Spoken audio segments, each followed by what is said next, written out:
Gloria Hallelujah Woods, professionally known as GloRilla, has made headlines for all the wrong reasons. With less than 6 years in the music business, the rapper has found herself in the heart of a gang battle while not being a member of any gang. She apparently mocked a popular gang in Chicago by throwing up insulting gang signs. Well, the rapper soon got a reality check, so how did it all go down? Backlash for throwing gang signs. Gang violence, particularly in the rap culture, has escalated over the years, with disputes getting increasingly heated. Rappers are doing the most when it comes to beef, especially between gangs. From rappers such as 6ix9ine paying for his rivals to get whacked to King Von bragging about the people he has killed on social media. The rivalries are heating up with no end in sight. And now, an artist relatively new to the game has found themselves in the middle of gang rivalry for what many may consider an honest mistake. Gloria Hallelujah Woods, professionally known as GloRilla, a Memphis rapper, has been the online target of a popular Chicago gang, the infamous street gang, the Gangster Disciples, or GDs, for a stunt that she may consider harmless. GloRilla has received a lot of criticism from Gangster Disciple members, prompting her to respond to the backlash. So, what precisely did the female rapper do to catch the GD's attention? It all began after a photo of the female rapper and fellow Brooklyn drill rapper Fivio Foreign surfaced on the internet while she was on a trip in New York City.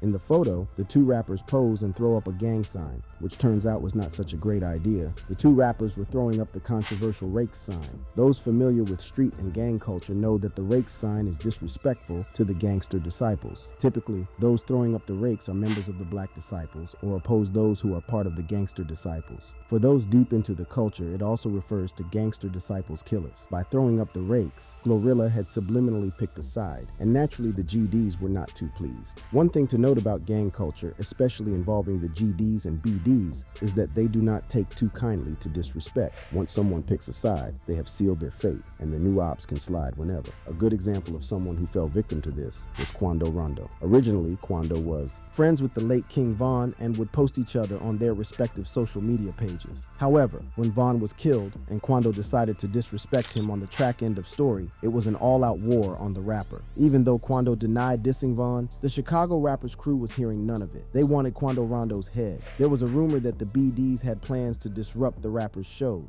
And by disrupt, I mean that they wanted to shoot up his shows. Since this would endanger innocent people's lives, Quando's shows were being shut down. Mayors and police departments could not risk people's lives. If Quando's story is anything to go by, then GloRilla may have opened a whole new can of worms with her recent photo. It turns out, it may even hurt her bag. As Quando Rondo put it, the threats from his ops scared promoters that he was barely getting booked for any shows. Nobody wanna book me cause they terrified. That's the truth. Popular R&B singer Monica Denise also chimed in, stating that the controversy that Glo was facing was the reason she avoided throwing up random signs. According to her, she only uses the middle finger and the peace sign. That's why I don't throw up but the middle finger we all clear on its meaning oh, and the peace sign on good days. Monica wrote on her social media, with pressure mounting on the rapper, she finally took to her social media to respond to the backlash surrounding the photo. According to the rapper, she was unaware of exactly what she was doing in the photo. I thought he was telling me to throw up his gang. I did not know what it meant until after we took the picture, the rapper said. It seems Fivio tricked the rapper into throwing the disrespectful gang sign. Fivio Foreign is not new to the streets or the gang culture. Growing up in the East Flatbush section of Brooklyn, he was bound to have negative influences in his life that would push him to street life. And when he started rapping, he formed a music collective with his friends under the name 800 Foreign Side. According to sources, 800 Foreign Side is a sect of the Crips gang and is also affiliated to popular gangs such as GS9 and Wu. Fivio was also a close friend of King Von, who was a well-known gang member. In fact, Fivio oftentimes pulled up to the infamous O Block to shoot music videos with Von. While Fivio's favorites in the war between the GDs and BDs are well known, GloRilla didn't seem eager to support any side, much to the disagreement of fans on the internet. GloRilla know that. She from Memphis. Ain't nothing but GDs down there, said one fan. If she really claimed to be from or in the streets, she knew what that meant. She just trying to save face now. Maybe she was just trying to stay away from any gang-related trouble. In fact, it would not come as a surprise if her boss, Yo Gotti, advised her to respond to the backlash. After all, Yo Gotti has also been involved in gang drama in the past. This involved his longtime rival, Young Dolph. Shortly after the death of Young Dolph, rumors started to circulate that there had already been a retaliation attack on the Yo Gotti's restaurant. People were quick to point fingers at him because of the rivalry between the two Memphis rappers. However, reports confirmed that the restaurant had not been shot up. Despite the false alarm, the rumor intensified the tension in the city, forcing the cops to take action. Several Memphis Police Department squad cars filled the parking lot of Privé, which is located about 10 miles from where Dolph was shot and killed, to prevent possible retaliation attacks. The tension was so high that there were calls for the implementation of a curfew in Memphis. Several public officials calling for a curfew tonight, fearing acts of retaliation in certain parts of the city after Young Dolph is shot and killed. Will the GDs show hostility towards the Memphis rapper, or was her response enough to calm things down? Only time will tell. One thing is for sure though, this is not the first time that the female rapper has found herself on the receiving end of backlash from controversial incidents. As it turns out, the rapper may have even done time. You actually did 3 years in jail. Wow. Yeah, I did. According to reports, she was arrested for stealing cereal from a Kmart store. You didn't go to jail for 3 years for stealing cereal, right? Yes, I did. I don't like the fact that you dug that up. As the story spread like wildfire, and with everyone convinced that she had actually spent 3 years of her life behind bars, the rapper took a complete 180 and revealed that she was only trolling. The rapper took to Twitter to clown on people who actually believed that story. You really sat y'all ass up there and amp. Believed I went to jail for 3 years for stealing cereal and amp. That's why you hearts be in y'all ass today, because y'all believe whatever tell you, the rapper posted. She followed up the tweet with another one saying, and that's the reason you be taking care of kids that's not y'all's till they 12, because you believe whatever tell you. There was a section of fans that did not believe her response and definitely stopped liking the female rapper after this incident. Well, GloRilla had something for them as well. I never gave a single about a not liking me, and a better not find out they don't like me, because now I'm finna work your nerves and do everything in my power to make you hate me, she posted on Twitter. The rapper may actually be telling the truth, as her history is easily traceable and doesn't have any glaring gaps. She was born July 28, 1999 in the city of Memphis, Tennessee. She grew up in the northwest neighborhood of Fraser and was the 8th out of 10 children born on her mother's side. Early on, the rapper knew that she wanted to venture into music, thanks to her mom, who took her to sing in their church choir. Following her time singing in the church choir, GloRilla wanted to transition to a mainstream singer. However, she lost her singing voice, which ended up shattering her dream. All was not lost, as she decided to pivot and join the rap scene. According to her, she knew that she would eventually end up in the music business one way or the other. Like, I used to sing in church, and I wanted to be a singer, but I realized I couldn't sing no more. What? So, yeah, I couldn't sing no more. So I started rapping because I always wanted to be on the scene. GloRilla's rap career would start after the release of her mixtape Most Likely Up Next in 2019 and her EPP status in 2020. Finally, in 2022, she broke into the industry and became famous after releasing her hit single, FNF with producer Hit Kid. The song went viral and led to a challenge on TikTok. GloRilla has thus far managed to stay clear of gangs and the dangers they bring. Her success in the rap industry has focused solely on her music. We can only hope it stays that way. However, to understand why she must stay away from the gang culture in hip-hop, it is important to dive deep into one of the drama between the GDs and BDs. Gangster disciples versus black disciples. Most people would argue that there is good reason for the GDs to be outraged by GloRilla's actions. It is important to note that most of the members of both gangs have lost close friends and family in the course of the conflict. Therefore, backlash and violence is expected in retaliation whenever someone disrespects them. To comprehend the ferocity of the violence and damage created by the rivalry in Chicago and why Glo's action was viewed negatively, it is necessary to take a look at some of the widely shared stories from the gang war. They are not only sad and horrific, but they also demonstrate how far gang members on either side are willing to go to punish anyone who disrespects them. By reviewing these stories, it will be evident how GloRilla's actions can come back to harm her both professionally and personally. The Gangster Disciples gang was formed back in 1969 in Englewood on the south side of Chicago. After years of constant fighting within the group, mostly regarding leadership, the gang would eventually break up into two factions. This formed the GDs and BDs. Over the years, the two gangs have seen splinter groups emerge from within or join their ranks through alliances. Now, the current GDs and BDs are in the middle of what many refer to as the Chiraq War, a play of words that merges Chicago and Iraq to help describe the unfortunate and dangerous situation between the two gangs. The most prevalent story about the Chiraq War and its origins revolves around the death of Shondale Gregory, alias Tuka, who was shot and killed on January 12, 2011, while waiting for a bus on the 600 block of East 63rd Street. This death was followed by that of O.D. Perry, who was shot and killed on the 400 block of East 64th Street. Both deaths caused a lot of hurt on both sides that intensified the hate they had towards each other and ushered in an era of never-ending attacks between the two groups as each tried to make the other side suffer. For the young gangsters, inflicting pain and sorrow on their rivals was satisfying. That is why they would constantly hop on social media to mock the people they had killed. Does GloRilla really want smoke with such people? For the sake of her friends and family, GloRilla should really consider her conduct when gangs are involved. Remember, Quando put his friends' lives in danger when he disrespected Von, and it was only a matter of time before they got to him. After being present during Von's death and releasing a song that his ops considered disrespect towards Von, retaliation was inevitable. Apart from having his shows canceled over threats of violence from his ops, there were rumors that a $1 million bounty had been placed on his head. The rapper even confirmed that he was constantly getting death threats. However, he did not help his case as he taunted and dared his ops to come at him. During an interview with All Around TV, the rapper said, "However some come to me, that's how I'm about to go about that. Death threat all you want to, bro. That's just some words, my Go do an action." And although the $1 million hit was just a rumor, it started to seem like reality when attempts were on the rapper's life. In May 2021, TMZ reported that Quando and his entourage were caught in a hail of gunfire at a convenience store in Georgia. Luckily, only one man in his entourage was left with a gunshot wound to the hand. The shooting happened about 10 minutes from the nightclub where Quando performed the previous night. According to police reports, the group was making a quick stop at the convenience store when the shooting started. The shooter then opened fire either from across the road or from the highway. Quando was unscathed despite being at the parking lot when the shooting happened. His ops were relentless and waited over 1 year to get at him. On the 19th of November 2022, at a gas station in Beverly Grove, several gunmen ambushed Quando's entourage and opened fire.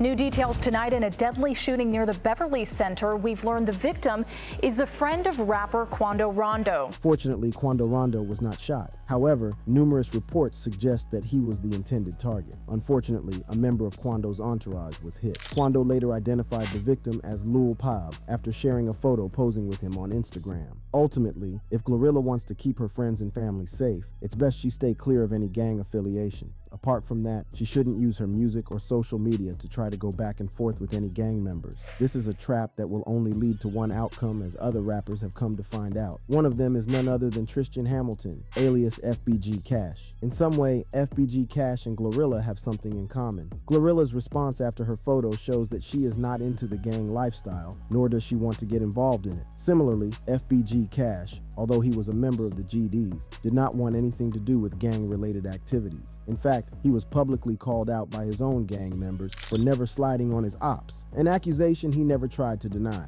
Cash had even publicly stated that he was not a fan of the black-on-black violence that was becoming prevalent in his community. I'm saying, like, I could really care less, you know what I'm saying? Like, damn, I ain't really with no black on black violence, to be honest. His eyes were set on making it out of the hood, and just like GloRilla, rap music was his saving grace. Luckily, when he finished serving his time, he found that his friends had formed a rap group. This was the Flyboy Gang, or FBG. The best part was that they were actually starting to make it big in the rap scene, and Cash was all too happy to join. I came home, and it was that. I saw the craft they done made for themselves, and then I was like, damn, I want some too. Fast forward to the death of the most famous and successful rapper in the group, FBG Duck, and Cash was forced to step up and lead. Duck, who was very close to FBG Cash, had died at the hands of his ops. This seemed to change FBG Cash. The rapper who once did not want any smoke related to gang activity was now at the center of it, and in no time started dissing his ops. From claiming that he had slept with one of his ops' mom to taking disrespectful photos at a dead rival's mural. The antics kept the fans entertained but greatly antagonized his ops, who took notice and started dissing back. Lil Durk was among those who threatened Cash in his song Computer Murderers, where he raps, "Sneaking pics by Von Morale like Lil Bro won't come out and spin." Cash quickly responded using Durk's beat on Computer Murderers and continued dissing his dead op, rapping, "Von got his ass clapped, you had us thinking he was stressed." It was not long before he was warned yet again by Lil Durk in a social media post saying, "Don't diss Thang if you be lingering and chasing Won't end well. That's marched. Cash must have thought that his rival was joking because it wasn't long before he was caught lacking. The rapper was gunned down on the 1600 block of West 81st, and just as while many may argue that Cash may not have been killed because of dissing his ops in songs, one rapper who was definitely gunned down for being disrespectful to dead rivals was Carlton Weekly, alias FBG Duck. According to Duck's killers, he was shot dead because of dissing dead rival gang members. Well, this was seen even in the last few tracks he released. In the remix to Exposing Me, Duck disses a famous dead op, T-Roy, where he raps, T-Roy ain't get shot inside his head, but he ain't make it though. They got so many dead I don't know who to smoke. 1 month before his demise, he released Dead where he continued his disrespect towards his ops and their dead friends. Made Chicago legends that was just about business. Said I wasn't gonna diss the dead, and okay, I did it, but T-Roy and Odie, them dead he rapped. Well, his would-be killers confessed that it was his disrespect that cost him his life. Before, like everything like that, I don't know. On game. All I know, don't say that about Troy, or rest in peace, Duck. All this goes to show that Memphis-born rapper GloRilla should stick to her lane, as she does not want to make enemies out of people who will gladly put a bounty on her head. And if she thinks that the Chicago-based gang cannot get to her in Memphis, then she ought to learn from fellow Memphis rapper Young Dolph. Dolph's ops wanted to show him that there was nowhere he could hide from them. On February 25th, 2017, over 100 shots were fired at his vehicle while in Charlotte, North Carolina. Luckily, he escaped unharmed because of his armored SUV. With GloRilla finding herself in controversy after controversy, we can only hope that her recent troubles with Chicago gangs does not turn into anything violent. Hopefully, they're going to take into account the fact that she is a woman and forgive her actions. Well, as we will see, even women who choose to pick sides in the brutal Chicago gang war find themselves in hot soup. The world of female gangsters, the gang war in Chicago between the Black disciples and the gangster disciples in Chicago, has claimed countless lives, with females being caught in the crossfire. However, it is important to note that some of the women whose lives have been claimed by the brutal war are not innocent bystanders caught at the wrong place at the wrong time. Some of them were hardened gangsters who dipped their toes in the ongoing conflict, while others simply rolled with the wrong crowd. Some of the most famous names include Amanda Fitch, alias Big A, Akira Barnes, alias K.I., and Ambriana Collins, alias Ambry. It is important to highlight the lives of these women to see what GloRilla may be getting herself into by dabbling her fingers into the conflict between the GDs and BDs. Amanda Fitch, alias Big A, was the first documented female who was really about that life. According to reports, she was part of the 051 Young Money gang. According to an Instagram post by one of her gang members, 051 Main Ski, Big A's life in the streets started all the way back in 2008. Some motherfuckers wouldn't know how outstanding you was. Sis been popping before 2008, read the post. Guys on the streets were not the only ones familiar with the female gangster. As it turns out, she was also on the cops' radar. A photo surfaced of Big A on a board of an abandoned police station among other known gangsters, which proved she was putting in work for her gang and may have been very influential within 051 Young Money. Although there are no deaths that are directly attributed to her, she was identified as the getaway driver during the shooting of one of Chicago's fastest rising rappers, Leonard Anderson, alias L.A. Capone, which led to his death. This is confirmed since those who were involved, Saki Hardy Johnson, Michael Buchanan, and Michael Mays, snitched on each other, giving the public a clear picture of what happened on September 26, 2013. In one of the statements, Big A is described as one of the drivers, as the three shooters drove to the scene where Capone's murder would take place. A few weeks after the L.A. Capone hit, Big A was also gunned down. On November 14, 2013, 24-year-old Amanda Fitch was shot to death in her car while parked in a Woodlawn gas station in the 6600 block of South Stony Island Avenue. According to a witness, a dark-colored vehicle pulled up next to Big A's, and 3 shots rang out as the female slumped over and the assailant sped out of the gas station. While GloRilla does not seem like the type to become a getaway driver, she may be more relatable to the next female who may have been killed for being too close to the wrong crowd. This is none other than Ambriana Collins, alias Ambry. Ambry was not known as an official member of any gang. However, she was especially close to STL EBT members, who she hung out with a lot. She would even appear in many of the FBG music videos at the height of their beef with O-Block. Ambry was not active in the streets as she had a child. While early into motherhood, her partner died of cancer, leaving her alone to take care of her son. This forced her to take 2 jobs, one at Popeyes and the other at McDonald's. However, it was also around this time that she gained her infamous reputation.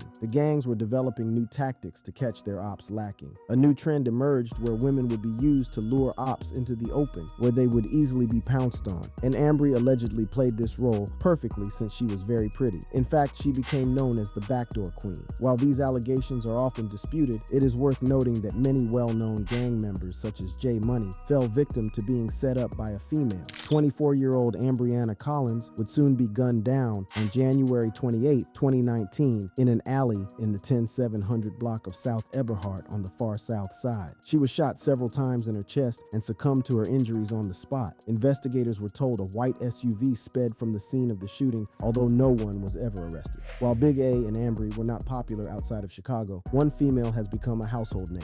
14 people were wounded, 2 people killed, one of them being Brown's oldest child. I'm just gonna miss her presence. She was a very, very beautiful, well-known, lovely girl. The most famous of the 3 women is Gakira Barnes, who popularly went by K.I. Her stories have been told and retold around the world, as even documentaries have been made about her. K.I.'s story was both fascinating and shocking, as people couldn't wrap around the fact that a 17-year-old girl could strike fear into the hearts of her rivals. According to some of her ops, she was nothing more than a pest who constantly taunted them. Remember her riding on a bike, like, you know, taunting us, and we trying to chase her back on the block, but she get out of that skirt on the bike, she gone. And you know, she was somebody that, like, we hated. Just like everyone else around her, she grew up seeing her close friends and relatives get killed in the gang war. The first loss she suffered was Shondell Gregory, alias Tuka, in 2011. Losing a personal friend was so devastating that she quickly turned into a cold-blooded killer. It is rumored that she killed the famous O.D. Perry a few months later and would go on to social media to brag about it. Her ops would get revenge on K.I. by killing her 13-year-old cousin, Tyquan Tyler, on June 24, 2012. This death must have really hurt her that she nicknamed herself Tyquan Assassin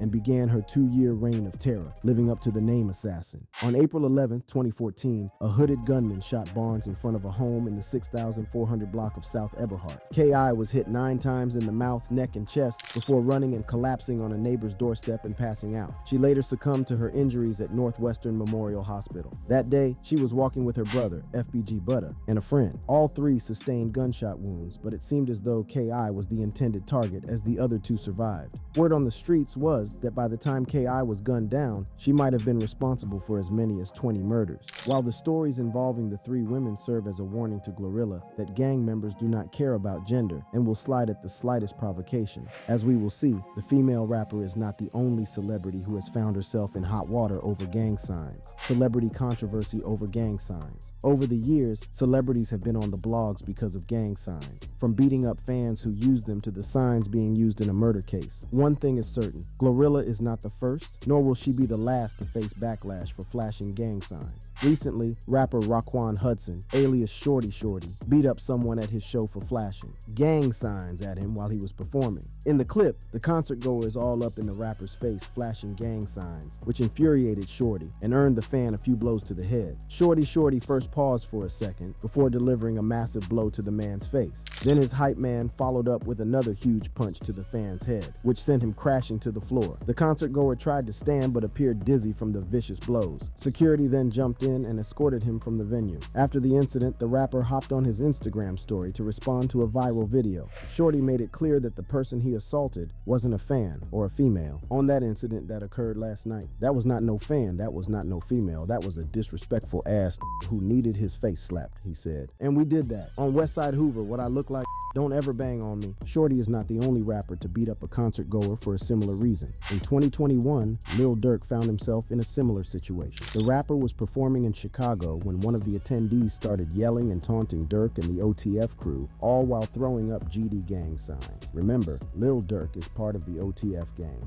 which is a sect of the Black Disciples. The viral video showed Durk and his crew jump down and start tussling with the man in the crowd. At the time, Lil Durk had experienced a home invasion, which made people question his actions that night at the show. According to netizens, the whole incident incident was staged as no one from the GDs would be dumb enough to attend their rival's show and flash their gang signs. That was equivalent to a death sentence. British rapper and singer Mamadou Lamine Diallo, alias J Hus, also faced criticism back in 2015 for flashing gang signs. The UK rapper was brutally attacked around 1 a.m. by two individuals in Leicester Square in London, and CCTV footage showed them mercilessly stabbing him several times before getting in a black BMW and fleeing the scene quickly. The rapper was stabbed 5 times, with the attack being blamed on a rival gang. While in hospital being treated for his stab wounds, the rapper took a photo that would see him receive nationwide criticism. In the photo, the rapper posed in his hospital bed making a C with his hands while medics treated him for stab wounds. The hand gesture is understood to be linked to gang culture in Canning Town. Photo was then posted on Instagram with the caption, "5 stab wounds could never stop me." The rapper soon deleted the photo after facing a lot of backlash. According to people on the internet, as well as knife crime campaigners, the rapper was trying to make getting stabbed cool. Well, in 2018, J Hus was himself arrested for a somewhat similar crime. The rapper was caught with the blade and was sentenced to 8 months in jail after admitting to carrying a knife in a public place. Ultimately, he was dropped from the performance lineups of the Transmit and Wireless festivals. J Hus went on to apologize to his fans for the canceled performance. "Been seeing a lot of support from fans, artists, and family," he wrote. "I appreciate everything, trust me. Shout out my team for the work behind the scenes. Also sorry for the canceled live dates I've missed out on." Another rapper who has found himself in trouble over gang signs is YNW Melly. The rapper has been locked up for more than 4 years and has been accused of killing his 2 best friends, YNW Juvie and YNW Sack Chaser, in cold blood. His trial ended in a mistrial after the jurors in his case failed to reach a verdict. During the trial, one of the major points of contention was Melly's motive to commit the murders. It is worth noting that the official story given was that the Sack and Juvie were shot and killed in a drive-by shooting. However, during his opening statement, Melly's lawyer began by trying to show that the cops had not established a motive. It is important for detectives to establish a motive in murder cases, especially those that are not open and shut cases such as YNW Melly's case. According to the attorney, Melly had no reason to kill his best friends. They had grown up together, hung out together, and were becoming rap stars together. He pointed out that if after 4 years of investigations, the authorities had not established any motive, then there simply wasn't any. Well, according to detectives, Melly may have killed his friends because of his ties with a gang. They claimed that the murders were committed to benefit, promote, and further the interests of a criminal gang. Prosecutors alleged Melly is a member of the G-Shine Bloods and tried to learn the gang's oath of loyalty just 2 days before the shootings. To support this claim, they called on a gang expert, an undercover detective with the Broward Sheriff's Office, who testified that Melly displayed knowledge of all of G-Shine's signs and gestures, often flashing them in videos. The detective also pointed out that Melly posed in numerous photos with known gang members and used coded messages substituting the letter C with the letters B, K, or X, which can be indicative of gang affiliation. It should be noted that none of this proves Melly committed the murders. In fact, his defense went ahead to argue that flashing gang signs was not indicative of gang affiliation. It would be interesting to see whether the prosecution brings this argument up again during the retrial that is scheduled to start later this year. Although gang signs have caused a lot of backlash for rappers, it's obvious that they will continue flashing them any chance they get. However, we hope that the backlash GloRilla received will be enough to keep her away from anything to do with gangs. GloRilla's actions may be viewed as harmless, but one thing is for sure, she does not want any smoke from any gang. So it's best she refrains from such actions in future. If you enjoyed this video, click on the boxes playing on your screen to watch similar content.